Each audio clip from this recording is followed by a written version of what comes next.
Hello,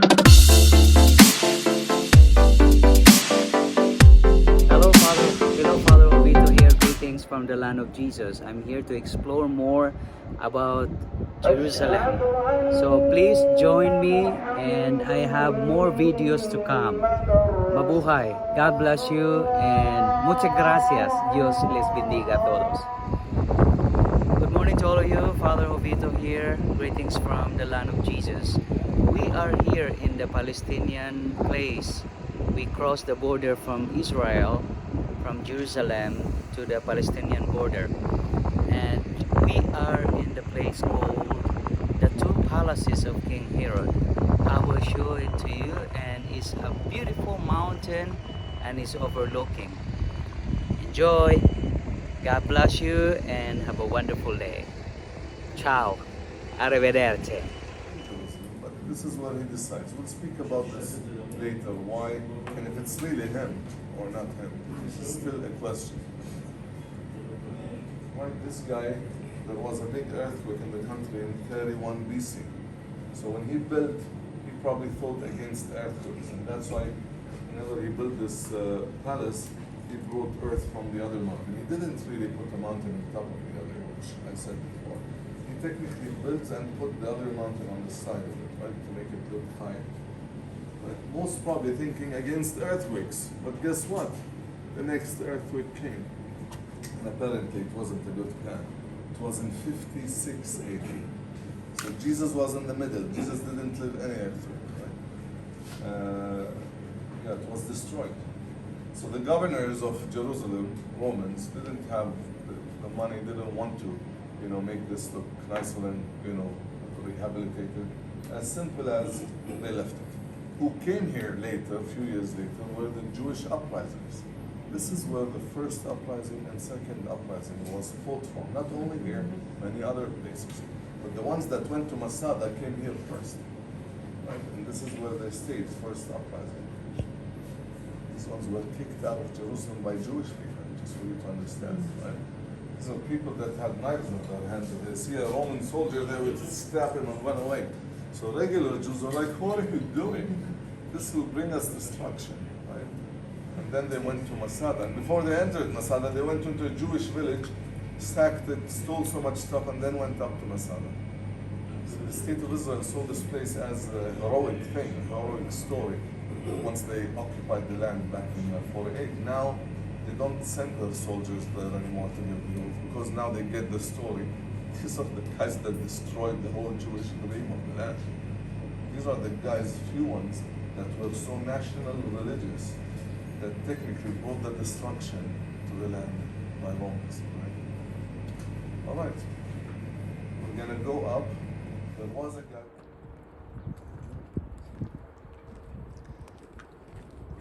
It says here you are the entrance of Herodium, which was built by Herod during the last 3 decades before the Common Era. This complex encompasses palaces, entertainment and administration, structures, a fortress, and a royal tomb.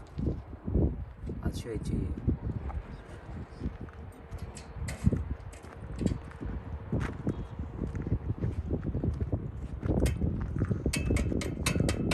So people are working right now for reconstruction, and they're building a fence. The view here are amazing. They are amazing.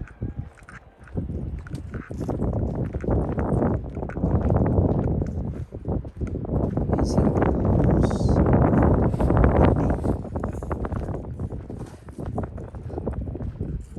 Assalamualaikum.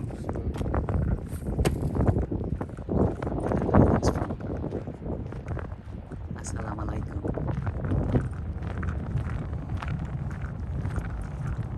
Walking towards the palace.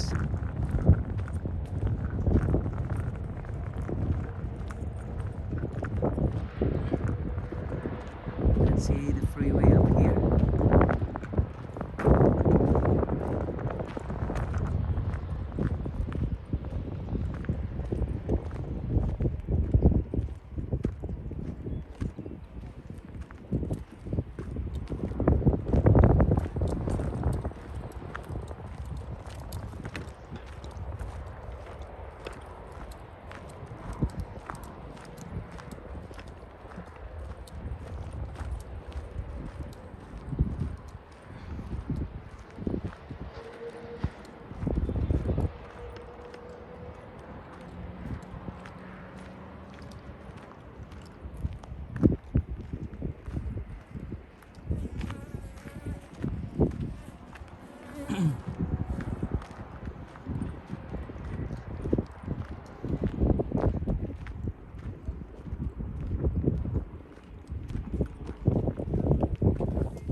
come up and sing for us.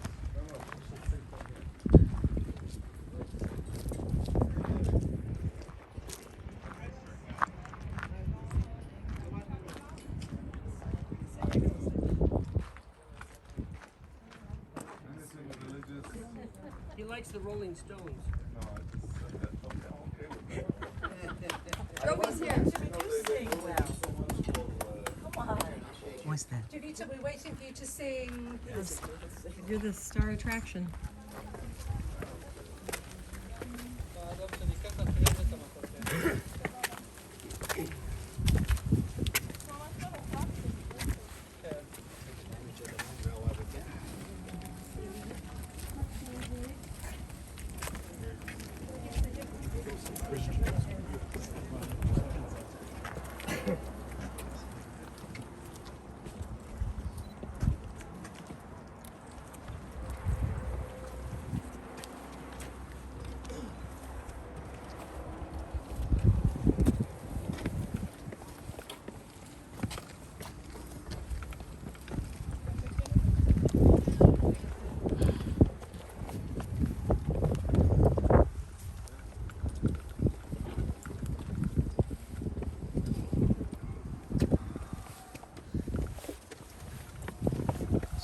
Steps are made of stone, and this is the view.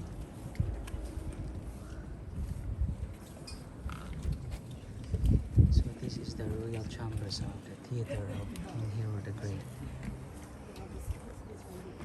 where he made his speeches, and we are entering into his palace.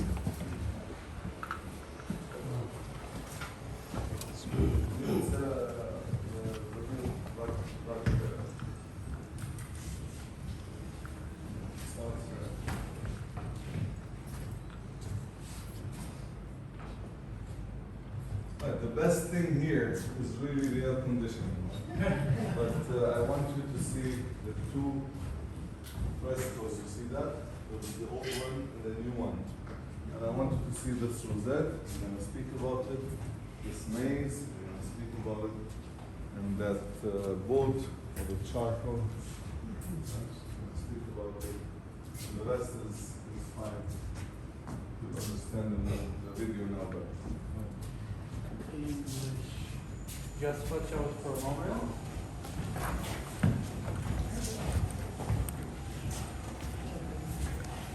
You need to stand on this side, looking that way.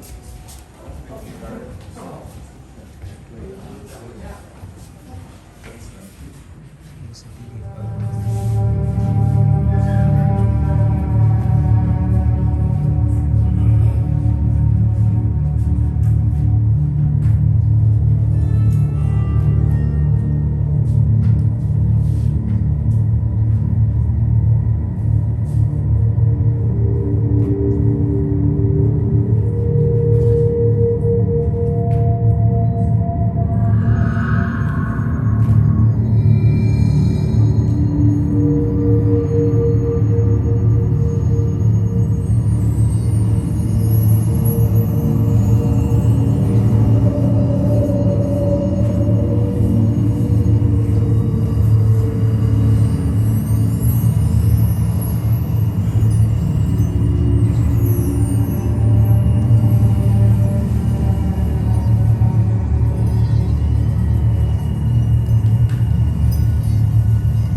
I have come back to Herodium, to this theater, again in the service of the king. But this time I was called not to build, but to demolish. King Herod, I did such amazing projects for him. And this theater was my work as well. But it's doomed now. The king has decided to alter Herodium altogether and transform the whole mountain into his mausoleum. Can you hear them? Those are the workers about to begin the demolition. Oh, what a pity. So few people had time to admire the artwork that decorates these walls. I remember well the exact moment when Herod gave the order to create them. He returned from one of his journeys with news. In just a few months, Marcus Agrippa, the emperor's second in command, will come on a royal visit, and he will be hosted here too, in Herodium. The palace was in a state of frenzied anticipation. The king gave orders to prepare for the visit by meeting the standards that Agrippa was accustomed to in Rome. The finest wine, preserved apples from Italy, fish sauce from Spain. But the most important task of all was the redecoration of the theater's royal hall. The king has his own reasons. He knows that even artwork can sometimes have political significance. The first thing the artists had to do was replaster the walls. After that, they sculpted the upper part of the room in stucco relief, a special kind of plaster. What a marvelous decoration it is. It gives the flat wall depth, like stone carvings. The artists divided the space of the walls with plaster columns, decorated with leaves and crowned by capitals. Between the columns, high up the walls, they designed windows with wooden blinds open to the view. Look carefully. They are not real windows, but paintings of windows hung on the walls. In all his building projects, Herod avoided images of animals or people in obedience to the biblical prohibition. But here, in this room, Herod made an exception to that custom. He gave orders to paint views of Egypt and the Nile, selected especially for the guest. After all, the conquest of Egypt by the emperor's army under Agrippa's command symbolizes the unity of the empire. Look, goats on a rocky cliff with a cypress tree and a shrine. And here a crocodile slides into the Nile. And this picture, a bull under a big tree in a pasture. And in the background, a boat at sea. And the colors are so vibrant and natural. Paintings like this were rare, even in Rome. For my workers, finishing the work before the visit seemed an impossible task. But Herod never accepted impossible as an option.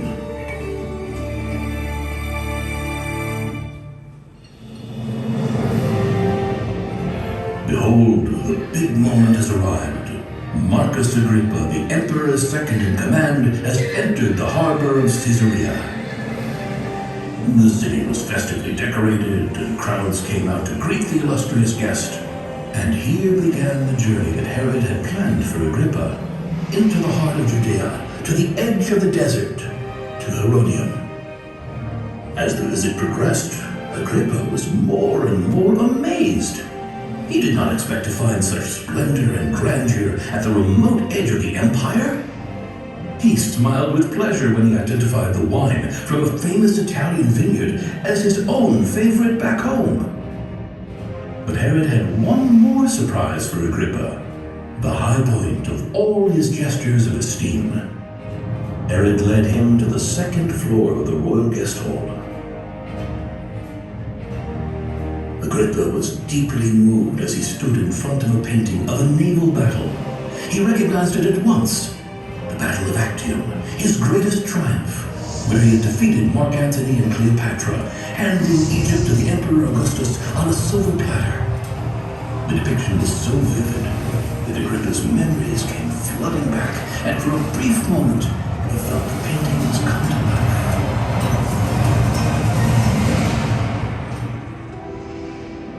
Oh, King Herod, he knew how to please those he needed to, but also to arouse fear. This cruel man was enormously talented, a lion and a fox, in one. His reign was remarkable. The kingdom flourished, trade prospered, people lived well. Despite the venomous criticism aimed at him, I always thought we should not forget the greatness of the man who changed Judea more than all his predecessors. But years go by, and the king feels his end is near, and the show will not go on forever. So he has brought us here, again, to this very room, but this time to demolish it, to cover it with earth, and turn the entire mountain into the eternal mausoleum of Herod, king of Judea. The royal hall has now become the sleeping quarters of the demolition crew. In the last days of the theater, everyone tries to leave his mark on these walls. One etches a maze over a rosette, another draws a boat with a piece of charcoal. I too feel that my end is near. This will apparently be my last assignment. But before I leave this world, I would like to learn one thing. Is it true that everything is destined to disappear with time? And in 2,000 years from now, will anyone still know who Herod, king of Judea, was? Who knows? Perhaps somewhere, far into the unforeseeable future, this theater will again be full of people and the sounds of talk and music. Who knows?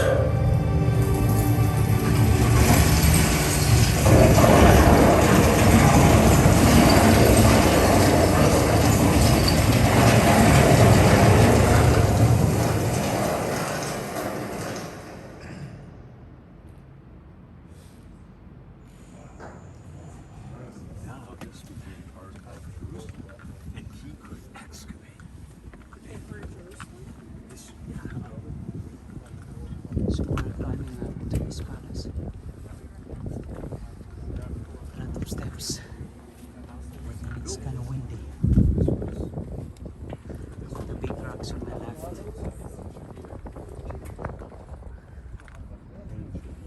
People are still working.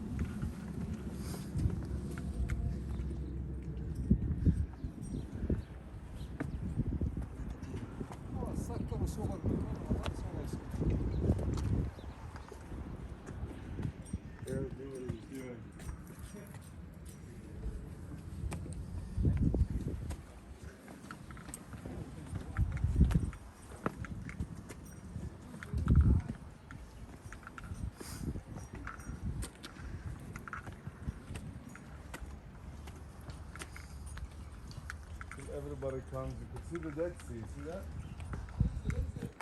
And there? Huh? لا في هاي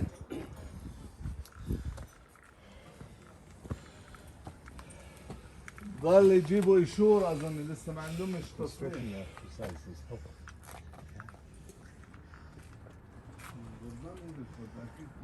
Missing is the final permission. They need the official permission. So let's see how many. Yeah, take breaks, guys, if you can. Do it at once, that's fine. When you go up, look to the east. You see the Dead Sea. Blending down there.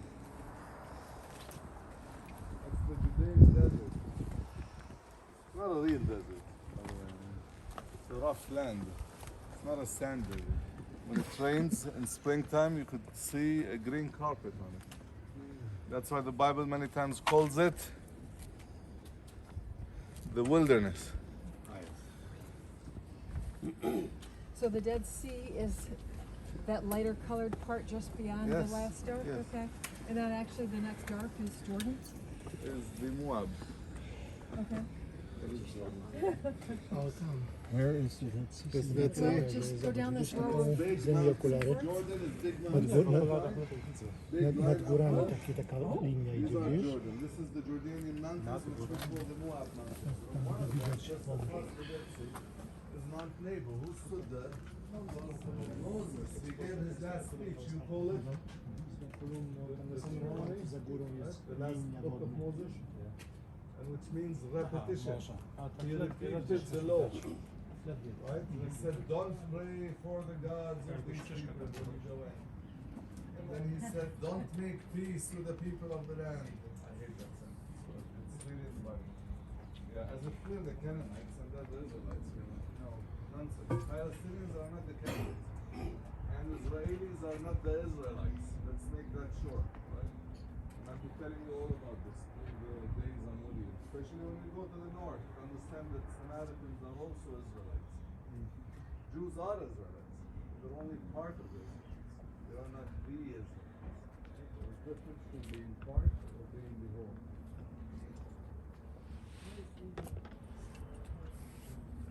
It's more to the south. It's, it's still in the country. And when we go to Hebron, when we deal with it. More from Masada. Alright guys, I'm here with you to show you this. This is the four corners that you need to see. This is the tomb of all the building that looks like that. 25 meters up high. A building where Herod the Great most probably was buried. Where Ehud Netzer, the archaeologists found This mountain is too high. It's high. Yeah, you think. Wow, you can see everything here. Three of them, one most decorative and one It's a good the choice most of destroyed. King Herod. See, a man with a ruling killed 300 Jews when I die, and he picked them up. He put them, he sieged them in a hippodrome in Jericho. He said, when I die, kill these people. He just wanted to make sure that the whole country will mourn when he dies, and nobody will celebrate. By the way, nobody got killed. His son freed them. His son thought, if I kill them, nobody will accept me as the next one, so he freed them. A man with a ruling killed the innocent of Bethlehem, and this guy was not very popular. He knew they're gonna destroy his place and so on. He knew they don't like him. So what about being buried here? I mean, in front of everybody, with all the crown jewels, with all the gold. Wait a second, this doesn't sound right. But if you know Herod the Great, he loves theater. He built theaters everywhere. I think this was his time to create his last piece of art. And somebody of you spoke about his procession, how wonderful it was. And yes, it was. It is more like a theater play. With all the crown jewels, a procession from Jericho to here. I think this did happen. I really believe it happened. But probably after the end of it, he told one of his sons, nighttime, you come, you take all the gold, and you take me out of here and bury me somewhere very simple. Because he knew what's going to happen. This was destroyed. This was robbed in history, probably in the 1st century. I mean, we checked the splitters of bones that we found here, many of which were of women, so it might not be hereditary. It might be one of his 12 women that he had. And this guy, if you know him really, you'd understand he would never allow two others to be buried with him in the same place. I mean, this is a solo man. But it still could be his. But also the rosette, it's a little bit feminine on his tomb than masculine. So it's still a big question. But I'll tell you one thing. Jewish people finally accept this guy. They love him. There is a big place in the Israeli museum just for Herod the Great, because he links their history with the land. This is the reality. Now they accept him. After 2,000 years, Jews have accepted Herod the Great. And guess what? It's your job as Christians to accept and understand this man. This is the guy that brought all the trade routes from Asia to Europe through here. For building Caesarea, the biggest harbor in the Roman Empire at that time. He brought money to this country. He brought economy. Everybody lived well. Everybody had work and was paid for. He didn't have any slaves. This guy did kill few people here and there. But this is normal for any king in the Middle East or in Europe. If you want to keep your chair, you have to kill people around you. This is a typical thing. If he wouldn't have done it, he wouldn't have stayed the king. It's everything. So I just want to let you know, he is not going to heaven. Okay, so feel okay about that. But this guy is not worse and not better than any other king around him. He is not the worst guy. And I'm just saying this because I'm a Christian. I know how we feel as Christians. We're allowed to hate two people, which is Herod the Great and Judas. And it's nonsense. We're Christians. We're not supposed to hate anyone. So please understand this guy a little bit more. This is the guy who built all the paths, the roads to Rome. These roads were used by our disciples to spread the word. I mean, God help used this evil man in his master plan, giving Christianity to all around the world. Right? So look at him from another angle. And that story of killing the innocent of Bethlehem wasn't huge. Yes, people got killed, but most probably 6 or 7 children got killed. It's not like thousands of people died. Because the ruling was only the boys that are under the age of 2, right? This is what Luke writes, if you want to really believe in that story that it really happened, right? Because history never spoke about it, just so you know, it's only a biblical story. I believe in it. But the way you need to understand that Bethlehem is a village with 700 people and boys under 2 don't have any sisters or older boys, like in 70 families, how many would have a boy and freshly wed couple? You know, 5, 6, 7 at the max. That's why maybe history never spoke about this, because it was such a minor thing. Even though the ruling was to greater Jerusalem, not only to Bethlehem. Like children in Bethany and in Karen were also killed. Alright. Let's go up. Let's go up. Are you ready?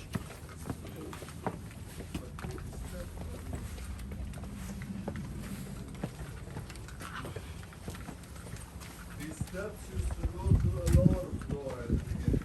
Then he moved it a little bit up.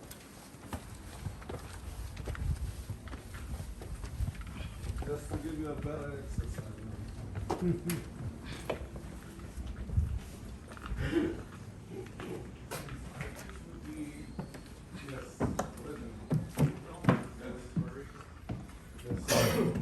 This was all underground.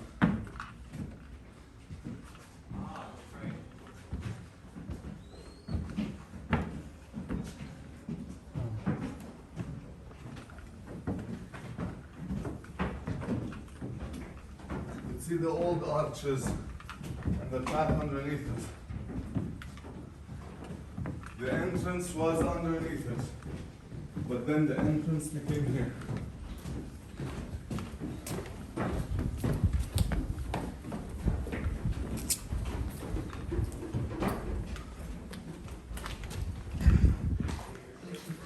Oh, amazing.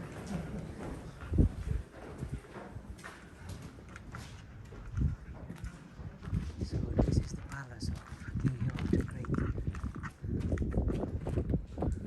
See the double cylinder walls that went all around this place. See that from the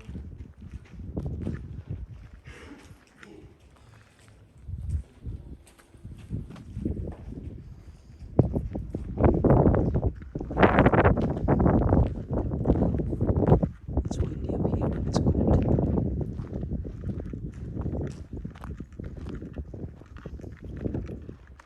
This is the palace courtyard.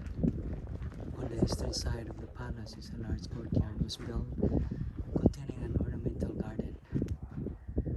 The courtyard was surrounded by a roof whose columns bore Corinthian capitals, 2 large semicircular niches built in the northern and southern sides of the courtyard.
Watch your steps, please.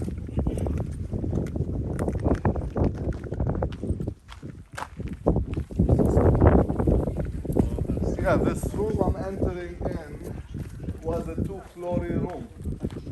And that room, first floor, was only like 80 to 90 centimeters high. And you would burn everything underneath it, or in it. So the heat will go through the sides to heat it up. And this will be the caldarium, meaning the hot room. And then from a caldarium, you go to a tepidarium, which is the middle hot room, and then to a frigidarium. Come check the tepidarium. Become a tour guide, you need to know these 3 words by heart. This is a typical question. In the Qumran, is there another Caesar's palaces ruins? Again, By the sea, by the Qumran. by Qumran. Is there another Caesar's palace? Another palace for... No, Caesar Carrots, sorry. Carrots. And by Qumran, palace. Masada. Masada is like further south, right? So it's very far. Not by Qumran. Nearer to Qumran than Masada. There is another palace on the other side of the sea. On the shore. In Jordan. Is it in Jordan? Herodion, that's where John the Baptist was beheaded. Right?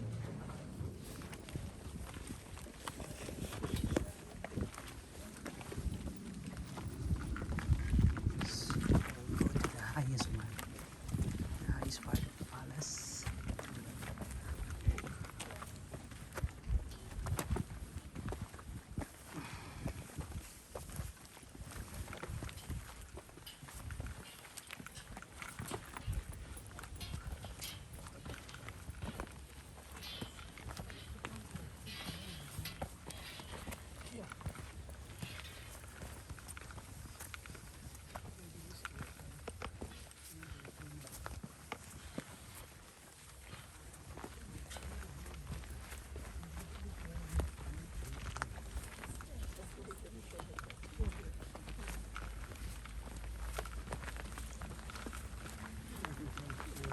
I'll show you the view of the palace of King Herod the Great here in Palestine. So imagine this is the view of King Herod. You can see the whole area here in Bethlehem, Jerusalem.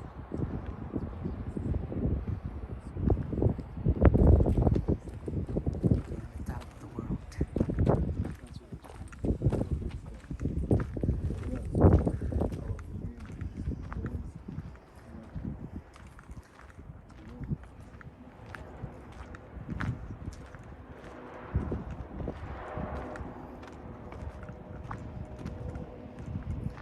It's amazing in this place.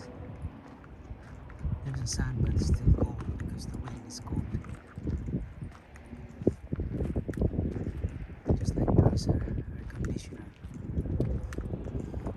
So this is the whole view,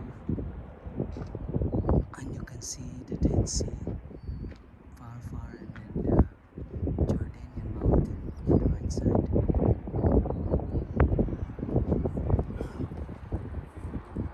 So I hope you enjoy this view, and then see you on the next video. Blessings from the land of Jesus.